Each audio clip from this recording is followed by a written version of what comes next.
before I get into it, I just want to point out one thing. I am poor. I don't get much money coming in. I got 5 kids to support, so, money's tough. So, I have not been able to play all of the games on my lists. But, Railuge, I hypothetically hear you saying, how can you judge a game without playing it? Well, yeah, that's a fair point. I mean, I'm not going along and saying it's like, oh, these things suck because I'm not good at it or anything like that. I watch YouTube, I read articles, I read stuff, and I watch gameplay. I know it's not the same being in there, but every year I can't just go buy 20 plus games just to figure out which ones suck and which ones good. With that being said, I would like to start this list off and with a actual update. Last year, I pointed out that Fallout 76 was high up on my list because it came out broken as hell, and I didn't want to put it too high up because it's a online experience. They'll like patch it. They'll add stuff to it, or so I thought. But with the first subscription, Fallout 76 First, I think it's called. They're asking no more money for people to have basic, like, content that should have been there from the start. They're asking for a full $100 a year, and it still was broken as hell. I have a friend that bought it when it came out. A month later, I came to talk to him about it, and he's like, oh, I sold it. Even he was done with the bullshit. So, Fallout 76, I think, should be number 1 on my previous list. So, enough of that. Let's move on to number 10. Yes, I think hashtag fuck Konami is very, very proper this last year. Oh. What do you do with a beloved franchise that's been waiting for years for a new game and was teased with a playable teaser, and then just have that be taken away? You make a slot machine, of course. Yeah, that'll rack in the money, quite literally. But Railuge, it's a slot machine. Those aren't considered video games. Okay, fine. What do you do when you have a beloved franchise that's been waiting for another segment in the franchise that has been known as the toughest game possible? You release another entry into the title, make it easy as fuck to play, apparently, add cooldown to the weapons, and you just make the whole like fast-paced experience slow and sluggy as hell. Contra Rogue Corpse comes up to the number 10 because it's not Contra. Contra is known to be so freaking hard. When it was released, Konami had to make the famous Konami code where you can skip the levels, and I think also gain lives in order to beat it. And now I know a lot of people are complaining about the top down and the twin stick. I don't really see that as a problem. I mean, yes, it's not what Contra was, but I feel like it's done correctly. It would be a really fun, fast-paced shooter. Except your guns have cooldown. Your guns have fucking cooldown in a fast action shooter that's supposed to be tough as nails. Konami, what are you thinking? Hey, we have a good license here. Let's make it into a slot machine because everybody loves gambling. Hey, let's take this really tough game and make you have cooldown in it. Everyone will love it. Number 9. Okay, so I've been waiting for a moment to throw this franchise in. I wasn't sure if I wanted to save it for the beginning, but I have to throw Mortal Kombat here. Now, I know there's a lot of people that are like, hey, Mortal Kombat's a great game. They release, like, decent titles every time, and everybody has fun with it, and you just hate fighting games, and I don't really like fighting games that much. But there's something to be said about Mortal Kombat. I'm not all like, oh, there's blood and gore, and it's like corrupting the youth, and it's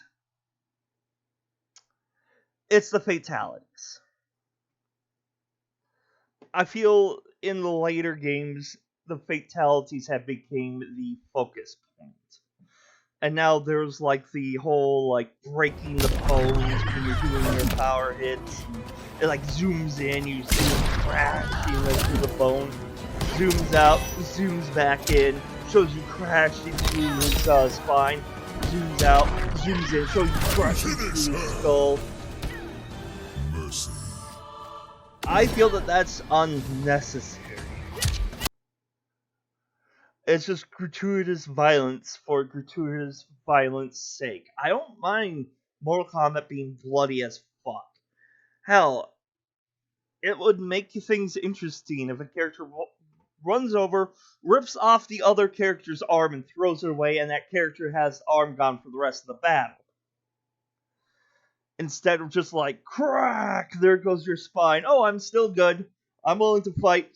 Wham! Oh, my head is in half. Oh no, I'm good. And with the fatalities being hard as balls to pull off, and then them making it so it's like a one button fatality, I think it would be more interesting and cinematic if they made it so like with the fatalities you'd have to do like a final hit on your opponent like before they get KO'd and doing a combo.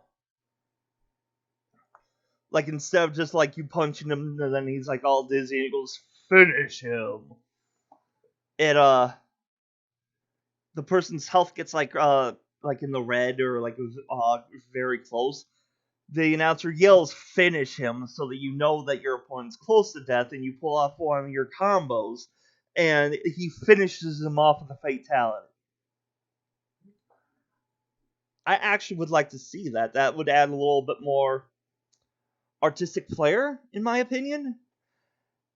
And it would make it a little bit more fun / interesting to try to get your combos down and finish them off with it.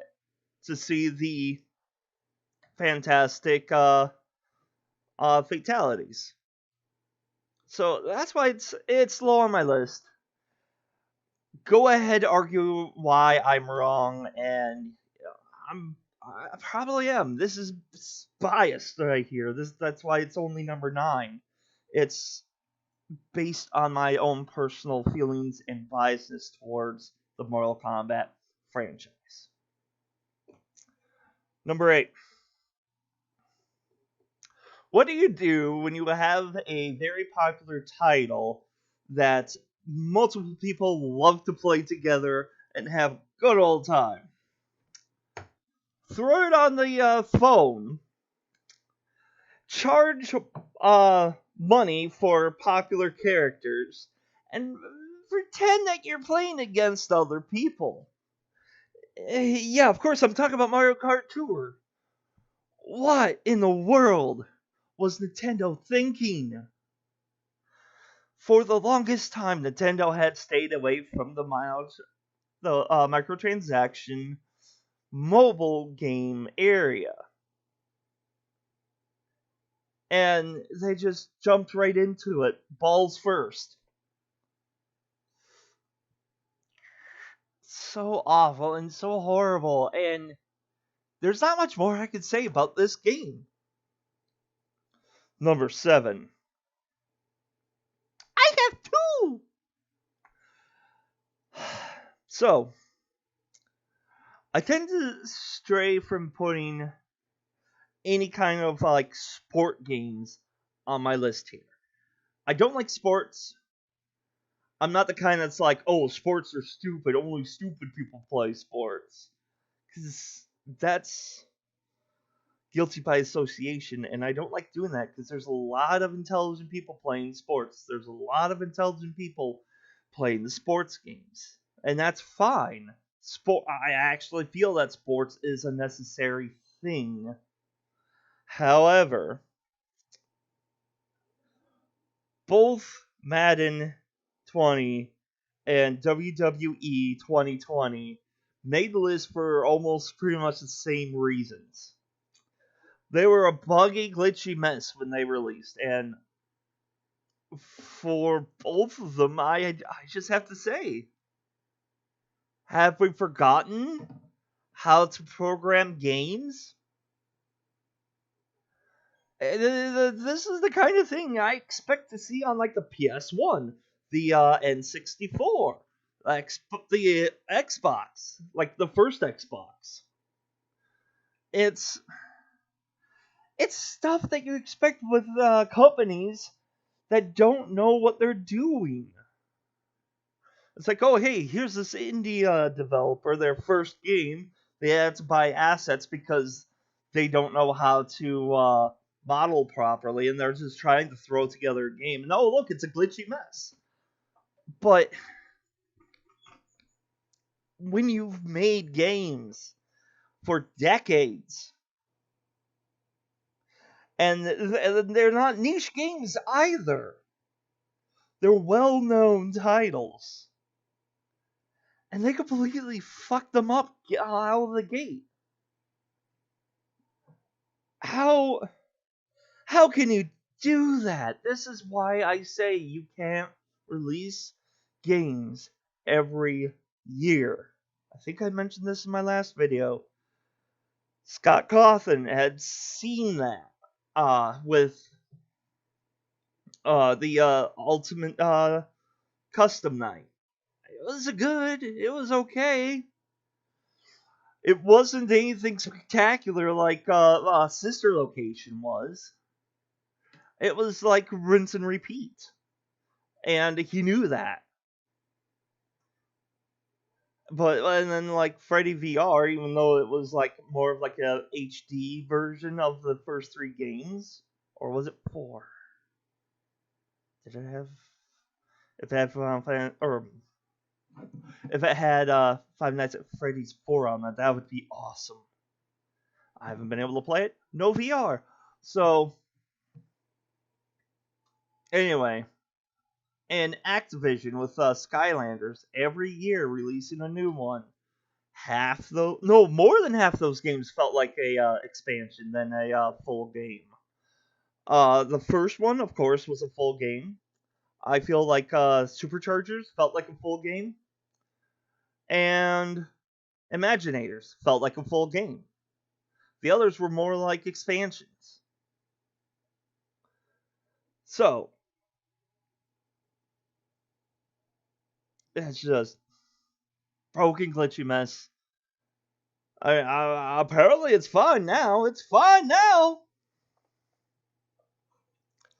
Number 6.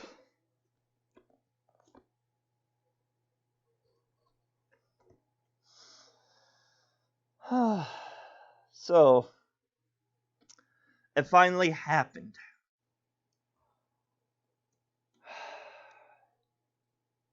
It finally happened, and it fell on its face. Jump Force is at number 6.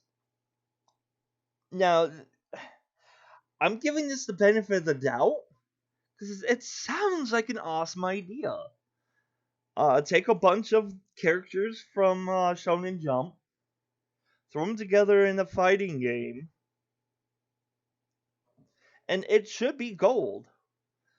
But it came to a very lackluster, critiques. I don't get it. I mean, I do want to be able to buy this game and try it out for myself, but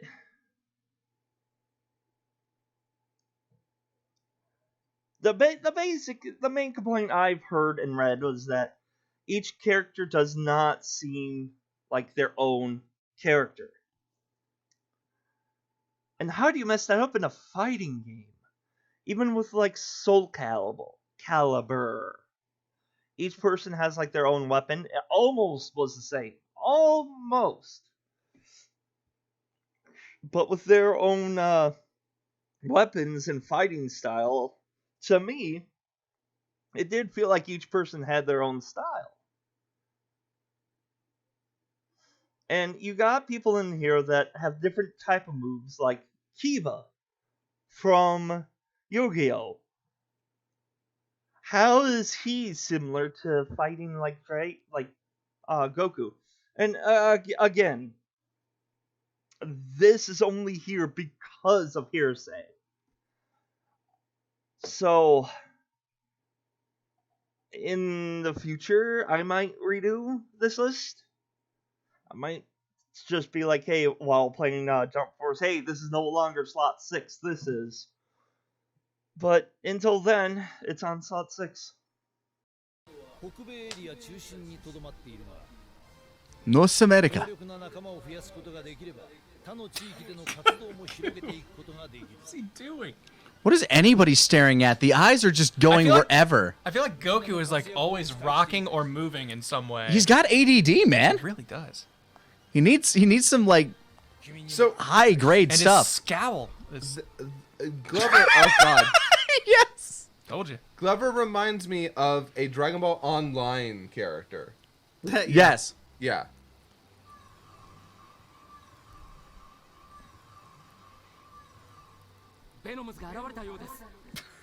Don't react, but that's an alarm. It's very quiet, and we can only hear it in this room. Where'd Glover go? This is his room. He's busy. Please talk to the vice president. Hurry! We've got to go. Gertie will help!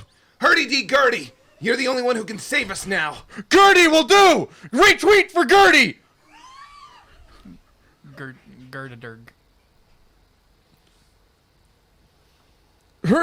Gertie!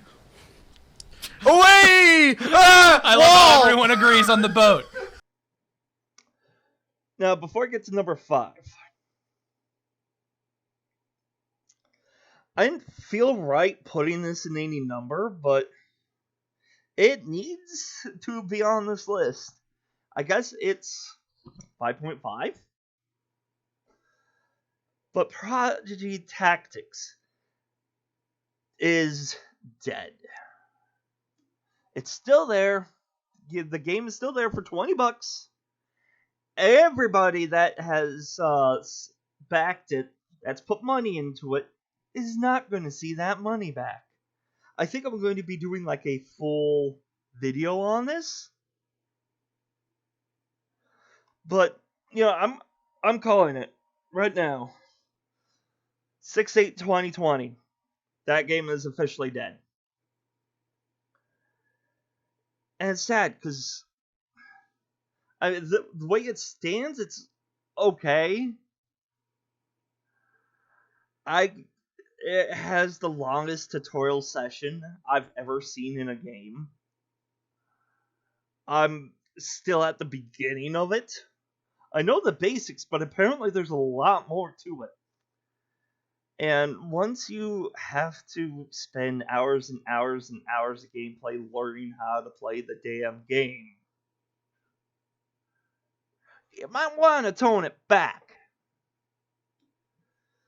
So, I just want to document. I feel the Prodigy is dead this year. It should have been done. It's half done. Would have been better with figures, but not much you can do now. Number 5.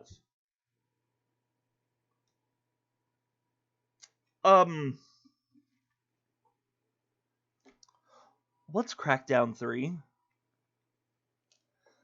No, it's like, this has gone way under my radar, and this was, like, a long time ago.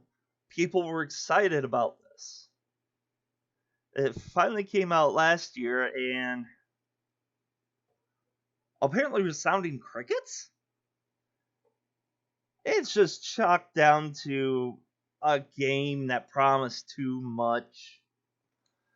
And it came out as a... So, I don't know. From what I've seen, it's a game I don't want to play. I'm not interested in it. And all that in the disappointment that the fans of the franchise had makes this on my list. Even though I haven't seen full playthrough of it, and I don't know anything about it, but I think it deserves a spot on my list. And that should scream volumes that I don't know what it is. I never played it. I don't want to play it. And it deserves to be on this list. That's just sad. Oh wait, majority of this, the rest of this list is like that. Number 4. Enemy is approaching. I mean, Left Alive. The main reason why I decided to go full force on doing my worst list without playing much of the games, but setting aside the best list to experience more of the games that I have on my games, because reading about these, I don't want to play them. Like Left Alive. It's like a game that tried to be Metal Gear Solid. And it, like majority of this list, fell flat on its face. I mean, this one has a lot of potential. But there's one thing they forgot to do. Program proper AI.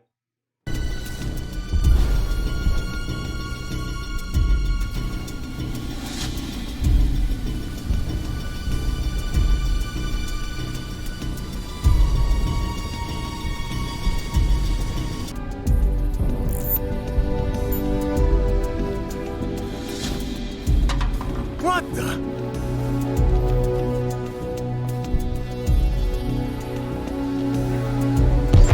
I heard explosions.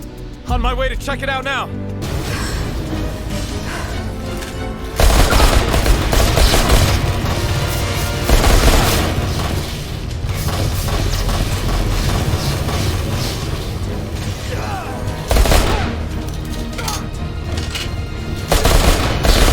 Caution, body armor damage.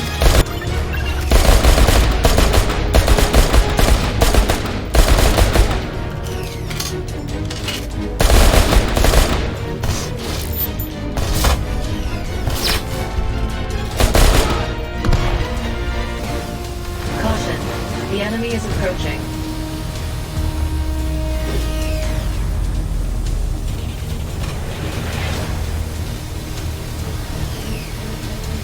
Caution, the enemy is approaching. And again, did we forget to do this? Did we forget how to make a game properly? And it has this little radar warning system that lets you know when there's an enemy approaching you while you're approaching them. Let me say that again. While you're sneaking, coming up to an enemy that you can see, the game tells you they're approaching. Constantly, all the time. Caution, the enemy is approaching. Caution, the enemy is approaching. Caution, the enemy is approaching. Caution, the enemy is approaching. I don't know if there's a way to shut it off. If there is, then that argument's kind of null and void. But then they can see you while you're sneaking. So that's another constant complaint I've read about this. Just it's like you're sneaking up behind someone, you shoot them, someone sees you. No, before you shoot them. I don't know. Again, I haven't played this. I don't want to play this. Go ahead and Go ahead and correct me. But the fact that the enemies can easily spot you and then shoot you dead right away, while they themselves take a lot of hits to knock them down, and it's awful. It's dumb. I don't like it. Number 3. Okay, I'm all for trying to recreate an old feeling.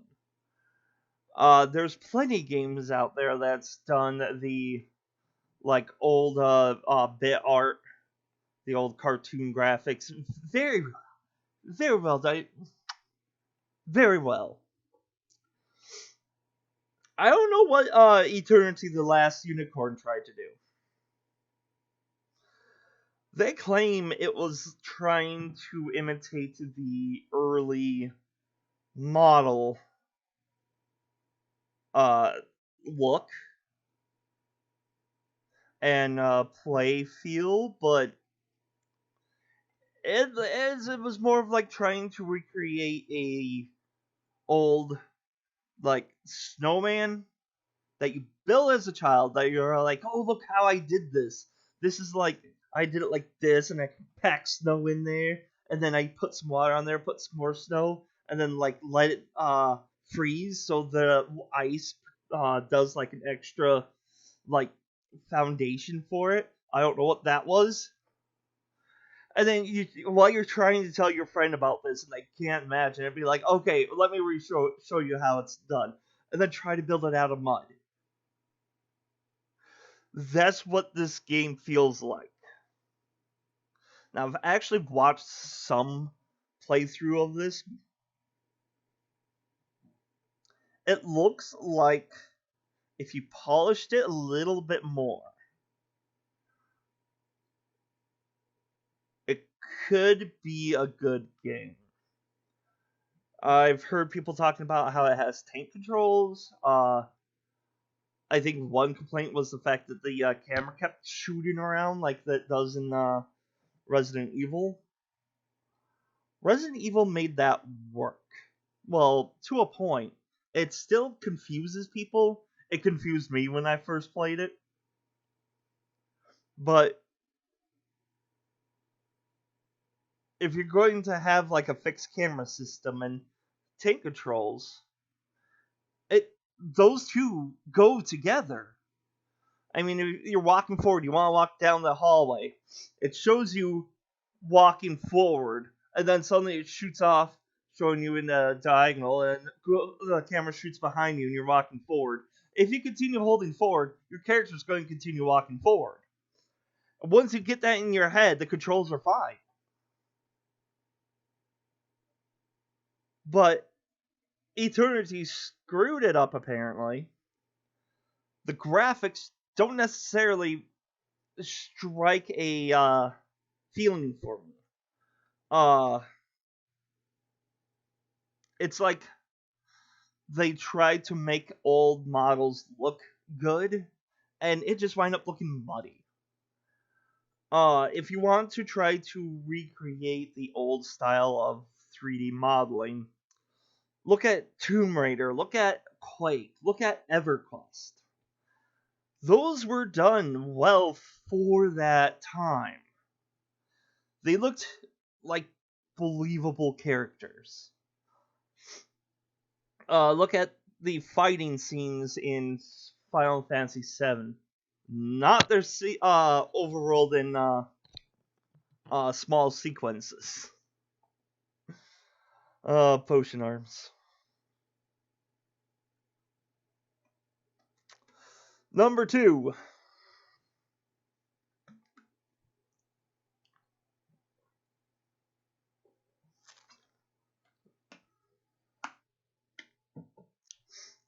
Yeah, those flowers are pretty dead, aren't they? What am I looking at? What's going on with this? What is this? Okay, you're walking. You're walking through a forest. We're walking through a forest. I don't mind walking simulators. I mean, people could argue like Myst was a walking simulator, though it was more of a world puzzle game. But you're walking around trying to find cassettes, listening to a story. That's all fine. That would normally fly under my radar for me. I would be looking at it and be like, why is everybody complaining about this? Moving on. But it seems that the story is boring. I can't tell, because the audio plays over itself. On paper, You my job is have, to fix Evelyn. you. Don't Nothing you remember? You were invited, weren't you? Why am I strapped to this machine? Yeah. What is it? A lie detector? Close. It's Was an there a- e-meter. The It 33 helps you degree fall of back in festival. time That and explains sort why all of these think teepees into are the showing. crowd. Relive your You know, projected deep, memories. I signed up to be a Think. part of that. Yeah, this is dreadful. It's sad when Let's Players try to find a way to overlap as many as audio clips as they possibly can instead of just playing the game for what it is. And if I wind up getting Flowers Are Dead, guess what I'd be doing? Exactly the fucking same thing. Number 1, you know it. You knew it was coming. I'm not even going to fake it. I'm not going to build up past this. It's Anthem. It's motherfucking Anthem. It's another game that tried to pull money from you guys. It's another game that tried to be big but decided not to be. Why is it number 1? Why am I so pissed off? Because they gave up. They gave up. They're all just like, hey, we're going to create this really awesome game. People don't like it? Oh, well, fuck it. Hey, it's crunch time. All you fuckers must, work yourselves to the bone. Give yourself mental, issues. Metabolism down the drain because you're not eating. I'm going to abuse you, but then say that you guys, it's all up to you. You guys are the ones staying here. But if you leave, you're going to be fired. I'm going to remove your paycheck. Oh, we're done. Guess what? I'm going to fire you anyway. Oh yeah, we didn't complete the game, did we? What do we do? I don't know. Everybody's jumping ship. One thing I've noticed from clips and playthroughs, people don't mention how you can hover above the enemies out of their range, but just shoot the fuck out of them. And It doesn't matter anyway, because the loot tables suck shit. And a year later, they still have not filled the game up with better loot. Guys, I have a secret for you. That's why Shin Megami Online didn't work.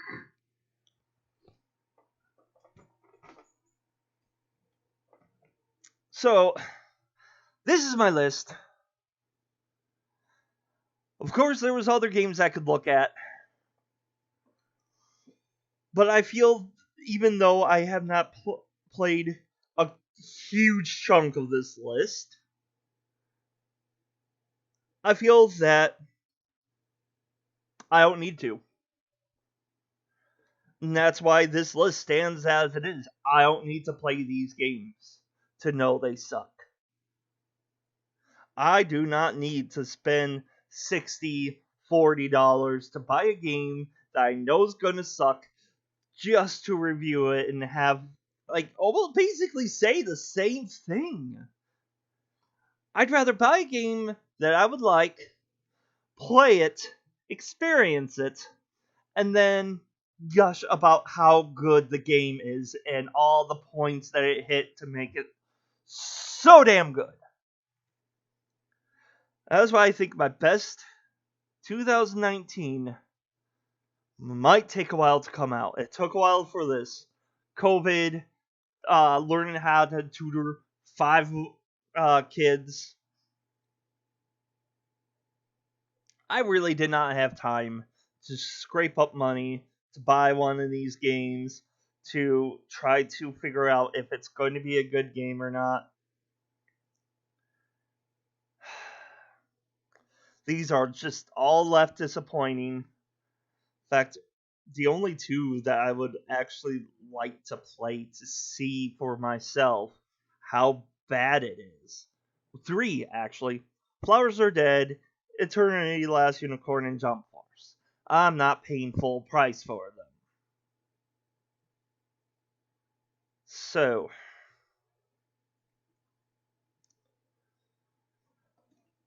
this is my list. That's how I feel. Majority of it's biased. A lot of it's objective from what I've watched and read about.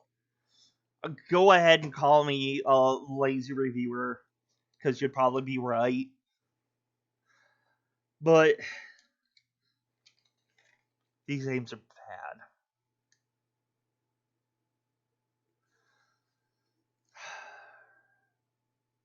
bad. At least it's better now.